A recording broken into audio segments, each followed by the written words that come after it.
দৰং জিলা পৰিষদৰ দেৰমোনাই টেঙাবাৰী জিলা পৰিষদ সমষ্টিৰ বাবে আমাৰ সৰ্ববৃহৎ ৰাজনৈতিক দল ভাৰতীয় জনতা পাৰ্টীয়ে এই অভাজনক প্ৰাৰ্থিত্ব প্ৰদান কৰিছে আৰু আজি মই সদল বলে সকলো ৰাইজৰ স্বতঃস্ফূৰ্ত আনন্দৰে আহি আমি এই সমজিলাৰ কাৰ্যালয়ত সন্মানীয় সমজিলাৰ আয়ুক্ত ডাঙৰীয়াৰ হাতত আমি নমিনেশ্যন অৰ্পণ কৰিছোঁ আৰু আমি আশা ৰাখিছোঁ নমিনেশ্যন গৃহীত হ'ব আৰু আমাৰ এই দেৰমোনাই টেঙাবাৰী জিলা পৰিষদ সমষ্টিত অভিলেখ সংখ্যক ভোটত আমাৰ ভাৰতীয় জনতা পাৰ্টীৰ প্ৰাৰ্থী বিপুল ভোটত বিজয়ী হ'ব আৰু আমাৰ এই প্ৰাৰ্থিত্বত আমাৰ সমৰ্থিত পাৰ্টি অসম গণ পৰিষদে আমাক সহায় কৰিব আৰু আমাৰ গোটেই অঞ্চলৰ এই দেৰমোনাই টেঙাবাৰী অঞ্চলৰ ৰাইজৰ যি মৰম আদৰ আশীৰ্বাদ অহা 11 তাৰিখে যি ফলাফল ওলাব তাতে ৰাইজে প্ৰত্যক্ষ কৰিব যে এটা বিপুল ব্যৱধানৰ কথা আহিয়েই নপৰে মানে কি বুলি ক'ম এইটো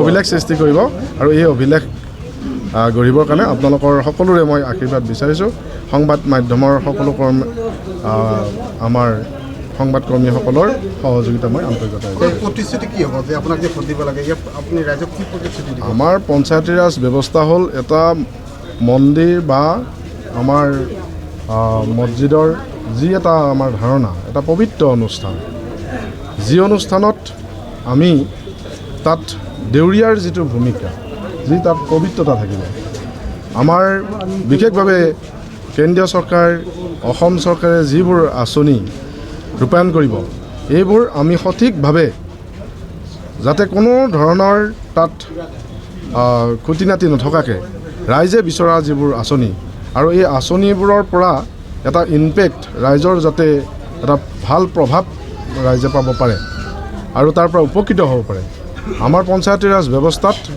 গ্ৰামোন্নয়ন এই গ্ৰামোন্নয়নৰ বাবে আমি অহৰহ প্ৰচেষ্টা চলাম আৰু পঞ্চায়তী ৰাজ ব্যৱস্থাত থকা সকলো প্ৰতিনিধিক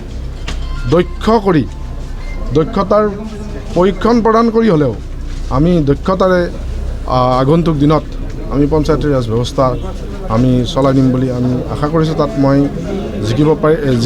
জিকিমেই নিশ্চয় আৰু জিকাৰ পিছত তাত মই অগ্ৰণী ভূমিকা পালন কৰিম আমাৰ গোটেই বিশেষভাৱে দৰং জিলাৰ যিমান প্ৰতিনিধি আছে আমাৰ পঞ্চায়ত ৱাৰ্ড আঞ্চলিক পঞ্চায়তৰ সদস্য আমাৰ গাঁও পঞ্চায়তৰ সভাপতিকে ধৰি যি তাত নিৰ্বাচিত হ'ব আমাৰ জিলা পৰিষদৰ সদস্য আমি সকলো সমন্বিত প্ৰচেষ্টাৰে আৰু পঞ্চায়তী ৰাজ ব্যৱস্থা যাতে অধিক টনকিয়াল হয় এই এখন আদৰ্শ পঞ্চায়ত আমি গঠন কৰাৰ মহান লক্ষ্য আমাৰ হাতত আছে আৰু সেই লক্ষ্যৰ কাৰণে আমি নিৰন্তৰভাৱে প্ৰচেষ্টা আগবঢ়াম। আপুনি পঞ্চায়ত সভাপতিৰ পৰা এই জিলা পৰিষদলৈ কেইবাৰ প্ৰতিনিধিত্ব? মই 2002 চনত সৰাবাৰী গাঁও পঞ্চায়তৰ সভাপতি নিৰ্বাচিত হৈছিলোঁ 5 বছৰ সুকলমে কাৰ্য পৰিচালনা কৰাৰ পিছত ৰাইজৰ বিপুল দাবীত মই আঞ্চলিক পঞ্চায়তৰ সদস্য পদত অৱতীৰ্ণ হ'লোঁ আৰু আঞ্চলিক পঞ্চায়তৰ সদস্য পদতো মই জিকিবলৈ সক্ষম হ'লোঁ ৰাইজৰ আশীৰ্বাদ পালোঁ আৰু সেই 5টা বছৰো মই দক্ষতাৰে বুলি মই নিজকে ক'ব বিচৰা নাই যদিও ৰাইজৰ মনোগ্ৰাহী হোৱাকৈ কাম কৰিলোঁ। তাৰপিছত দুনিদিপিলা জিলা পৰিষদ সমষ্টিত মই প্ৰতিনিধিত্ব কৰিলোঁ আৰু 2013 চনত আৰু দুনিদিপিলা জিলা পৰিষদৰ গোটেই ৰাইজৰ মাজত স্বচ্ছ নিকা ভাৱমূৰ্তিৰে কাম কৰিলোঁ যাৰ কাৰণে আজি সমগ্ৰ দৰং জিলাতে ইয়াৰ এটা প্ৰভাৱ পৰিল আৰু যাৰ কাৰণে আমাক এইবেলিও প্ৰাৰ্থিত্বৰ দাবীদাৰ হ'ল মানুহবিলাক আমাৰ গোটেই জনসাধাৰণে আমাক ক'লে যে প্ৰাৰ্থিত্ব ল'ব লাগে। পঞ্চায়তত নতুনকৈ কেইবাটাও পঞ্চায়ত মুকলি হৈছে হয় সেই পঞ্চায়তকেইটাৰ পৰা কেনেধৰণে আপুনি আশা কৰিব?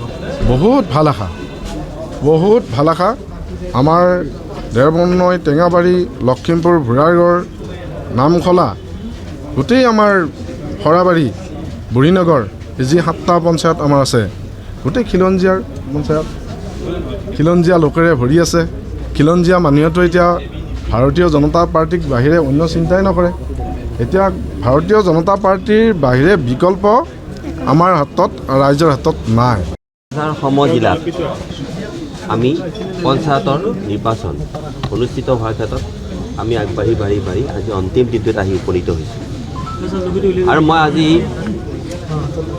গৌৰৱেৰে এটা কথা ক'ব খুজিছোঁ যে আমাৰ বিজেপি প্ৰাৰ্থী নিৰ্বাচন বা আমি যি ধৰণে আগবাঢ়িছোঁ প্ৰণালীবদ্ধভাৱে আমাৰ যি মাৰ্গদৰ্শন, সেই মাৰ্গদৰ্শনে আমি যি কাম কৰি আছোঁ, সেই কাম কৰোঁতে আমাৰ কোনো ধৰণৰ খেলি মেলি হোৱা নাই। কিন্তু হয়তো কাইলৈ আমি আপোনালোকক ভাল খবৰ দিব পাৰিম। আমি পঞ্চায়তৰ এনেকুৱা কেইটামান দিশ স্পষ্ট হৈ আছে। সেয়া হৈছে কি যে কিছু পঞ্চায়তত হয়তো আমি বিনা প্ৰতিদ্বন্দ্বিতাৰে আমি দখল কৰাৰ এটা প্ৰৱণতাও আপোনালোকে ভালকৈ দেখিবলৈ পাব। আৰু তাৎপৰ্যপূৰ্ণভাৱে আমি মন কৰিছোঁ যে আমাৰ অকণমান উৎসাহটো কমিছে। আমাৰ উৎসাহটো খুব মানে যিটো বাঢ়িব লাগিছিল, বাঢ়া নাই। নবঢ়াৰ কাৰণটো কি জানে? নবঢ়াৰ কাৰণটো হৈছে কি যে আমাৰ বিৰোধী পক্ষৰ যদি শক্তিশালী হ'লহেঁতেন, তেওঁলোকে যদি প্ৰাৰ্থী নিৰ্বাচন কৰিলেহেঁতেন, তেওঁলোকৰ যিটো খেলি মেলিয়ে আমাক উৎসাহিত কৰিছে ঠিকেই, কিন্তু যিটো নেকি মানে আমাৰ নিৰ্বাচনী যিটো নেকি আমাৰ ৰণ, সেই ৰণখনত যদি তেওঁলোক যিমানে শক্তিশালী হয়, আমি সিমানে শক্তিশালী হ'ম। আৰু যাৰ ফলত নেকি বিনা প্ৰতিদ্বন্দ্বিতাৰে বহু প্ৰাৰ্থী জয়ী হোৱাৰ সম্ভাৱনাহে প্ৰকট হৈ পৰিছে।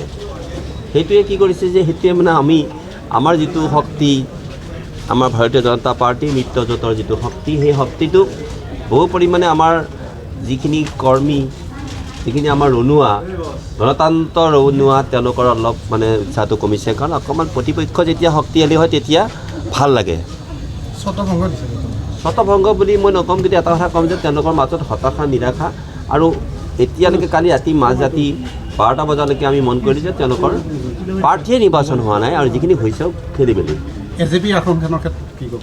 এজিপি আসনৰ ক্ষেত্ৰতো মই এটা কথা ক'ব খোজোঁ যে আমি যিহেতু বৰ ডেকা, গতিকে তেওঁলোকৰ মাজতো কিন্তু মই দেখিছোঁ যে কালি নিশালৈকে তেওঁলোকে আমাক খবৰেই দিব পৰা নাই। আজি একেলগে আমি কাম কৰিম বুলি আমাৰ এটা ভাৱ আহিছে, কিন্তু ইতিমধ্যে মই গম পাইছোঁ যে তেখেতসকলে সেই কামখিনি সম্পন্ন কৰা বুলি জনাইছে। কিন্তু এটা কথা মই ক'ব খুজিছোঁ যে যিহেতু আমি মিত্ৰজোঁট বৰ ডেকা, মিত্ৰজোঁট হিচাপে আমি আমাৰ যিটো নেকি লক্ষ্য আৰু উদ্দেশ্য, সেই লক্ষ্য উদ্দেশ্যৰে আমি যিটো অগপৰ মিত্ৰজোঁটৰ যিটো নেকি ছিট আমি দিছোঁ, সেই ছিটটো আৰু সেই আসনখনো আমি অধিকাৰ কৰিব লাগিব আৰু পাৰিম। অগপ আৰু বিজেপিৰ এলায়েন্সত আছে, তাৰপিছতো অগপই বিজেপিৰ লগত কোনো ধৰণৰ যোগাযোগ কৰা নাই নেকি প্ৰাৰ্থী নিৰ্বাচনৰ ক্ষেত্ৰত? সেইটো নহয়, আচলতে কি যে তেখেতসকলক আমি দোষাৰোপ নকৰোঁ, কাৰণ তেওঁলোকৰ দোষাৰোপ নকৰাৰ এটাই মূল কাৰণ হৈছে কি যে তেখেতসকলে যি ধৰণৰ উদ্যম, যি ধৰণৰ প্ৰেৰণা, যি ধৰণে নেতৃত্ব, যোগ্য নেতৃত্ব দিব পৰা ব্যৱস্থাটোৰ ক্ষেত্ৰত অকণমান খেলি মেলি হৈছে যদিও আমি আছোঁ। আমি নিজৰ ভাই হিচাপে তেওঁলোকক লৈ পেলাই তেওঁলোককো আমি শক্তিশালী কৰিম। আৰু একেধৰণে আমি এইবাৰ চিপাঝাৰ সমষ্টিত আমি অন্ততঃ মিত্ৰজোঁটৰ ৰণদংকা আমি যি আৰম্ভ কৰিছোঁ, এয়া একেবাৰে অন্তিম পৰ্যায়লৈকে আমি বিজয়ী ঘোষণা কৰাৰ পৰিৱেশটো আমি সৃষ্টি কৰিছোঁ আৰু কৰিম। চিপাঝাৰ সমষ্টিত কেইখন আসন পাব? মই কাইলৈ আপোনাক ক'ব পাৰিম। কাইলৈ যেতিয়া নেকি আমাৰ মনোনয়ন পত্ৰবিলাক পৰীক্ষা কৰি পেলাই যেতিয়া আমাক জনাব যে এইখিনি মই আপোনালোকৰ লগে লগে মই ভৱিষ্যতবাণী কৰি যে এইখিনি আসন আমি বিনা প্ৰতিদ্বন্দ্বিতাৰে আৰু ইমানখিনি আসন আমি পাম। আৰু সেয়া হয়তো আমাৰ আগৰ যি নেকি ৰেকৰ্ড, আগৰ যি নেকি আমাৰ মানে জয় পৰাজয়ৰ যিবিলাক নেকি নিৰ্ণয় সকলোকে চাই যাব। কোন সমষ্টিৰ পৰা? মই 1 নম্বৰ ডেৰমনি টেঙাবাৰী সমষ্টিৰ পৰা। কোন প্ৰাৰ্থী? ভাৰতীয় জাতীয় কংগ্ৰেছৰ প্ৰাৰ্থী হিচাপে আমি ইতিমধ্যে মনোনয়ন পত্ৰ দি ওলাই আহিছোঁ। আপোনাৰ নামটো কি আছিলে বাৰু? মোৰ নাম শ্ৰী সুৰেন্দ্ৰ চহৰীয়া, এই অৱসৰী প্ৰবক্তা বহিনগৰ মহাবিদ্যালয়, বুৰঞ্জী বিভাগ। আৰু নমিনেশ্যন প্ৰক্ৰিয়াটো বৰ সুন্দৰ হৈছে। আমি এটা সুন্দৰ পৰিৱেশত আজি আমি নমিনেশ্যন ইতিমধ্যে এই নিৰ্বাচনী বিষয়াৰ ওচৰত আমি অৰ্পণ কৰিলোঁ। তেখেতে সুন্দৰভাৱে নমিনেশ্যন পৰীক্ষা কৰি আমাক তেখেতৰ যি যাৱতীয় নথি, সেই প্ৰমাণপত্ৰ আমাক দিছে আৰু আমি সেইখিনি গ্ৰহণ কৰি পুনৰ অহাকালি আকৌ নমিনেশ্যন পুনৰ পৰীক্ষা হ'ব। গতিকে তালৈকে আমাক মাতিছে। আমি সেইধৰণে অহাকালি 10:30 বজাত আকৌ সমজিলা কাৰ্যালয়ত আমি উপস্থিত হ'ম। আপোনাৰ সমষ্টিত কিমান ভোটাৰ আছে? মোৰ সমষ্টিত প্ৰায় 55,000 ভোট আছে। আপুনি জিকিব? মোৰতো বিশ্বাস আছে, কিন্তু আজি তথাপিতো কোৱা টানিলে নিৰ্বাচনলৈ যথেষ্ট সময় আছে। তথাপিতো ৰাইজৰ যিটো সঁহাৰি পাইছোঁ, ৰাইজৰ যিটো মৰম পাইছোঁ, ৰাইজৰ যিটো আশীৰ্বাদ পাইছোঁ, তেনে ক্ষেত্ৰত মোৰ এটা দৃঢ় বিশ্বাস আছে যে নিশ্চয় আমি ডেৰমণি টেঙাবাৰী সমষ্টিৰ পৰা দৰং জিলা পৰিষদৰ এগৰাকী সদস্য হিচাপে আমি নিৰ্বাচিত হ'ব পাৰিম। আমাৰ দৃঢ় বিশ্বাস আছে আৰু ৰাইজৰ যিটো সঁহাৰি পাইছোঁ তাত আমি নথৈ আনন্দিত হৈছোঁ। আপুনি শিক্ষকতা কৰিছিলে, হয়। কিহৰ কাৰণে বাৰু ৰাজনীতিলৈ আহিলে? আচলতে শিক্ষক বুলি কওঁতে এক সামাজিক অনুষ্ঠান সময়ত ভাৰতীয় জনতা পাৰ্টি ভাৰতীয় জনতা পাৰ্টীৰ যিহেতু নীতি আদৰ্শৰ দল, গতিকে মই ভাৰতীয় জনতা পাৰ্টীৰ যি নীতি আদৰ্শ, সেই নীতি আদৰ্শসমূহ মানি চলি মই আগবাঢ়ি যাম পৰৱৰ্তী সময়ত। আৰু পঞ্চায়তী ৰাজ ব্যৱস্থাত যিহেতু গ্ৰাম উন্নয়নৰ কাৰণেই গুৰুত্ব দিয়া হৈছে, গতিকে মই সম্পূৰ্ণৰূপে গ্ৰাম উন্নয়নৰ কাৰণে কাম কৰি যাম। প্ৰতিশ্ৰুতি থাকিব নেকি তোমাৰ কিবা বিশেষ? বিশেষ বুলি ক'বলৈ গ'লে গ্ৰাম উন্নয়নৰ কাৰণে যিখিনি কৰিবলগীয়া থাকে, যিখিনি কৰণীয় থাকে, সকলোখিনি মই নিষ্ঠা সহকাৰে কৰি যাম। মহিলা সবলীকৰণৰ কাৰণে কি ব্যৱস্থা গ্ৰহণ কৰিব? হয়, বৰ্তমান সময়ত মাননীয় মুখ্যমন্ত্ৰী মহোদয়ে মহিলা সবলীকৰণৰ ক্ষেত্ৰত যিসমূহ আঁচনি ৰূপায়ণ কৰিছে, সেই সকলোসমূহ মই গ্ৰাম উন্নয়নৰ ক্ষেত্ৰতো আগুৱাই লৈ যাম। কিমান ভোটত জয়ী হ'ব বুলি ভাবিছে? বিপুল ভোটত জয়ী হ'ম আৰু বিজয় 100% নিশ্চিত। যিকোনো খবৰৰ বাবে যোগাযোগ কৰক 7099017330 লগতে 7099017110 নম্বৰত।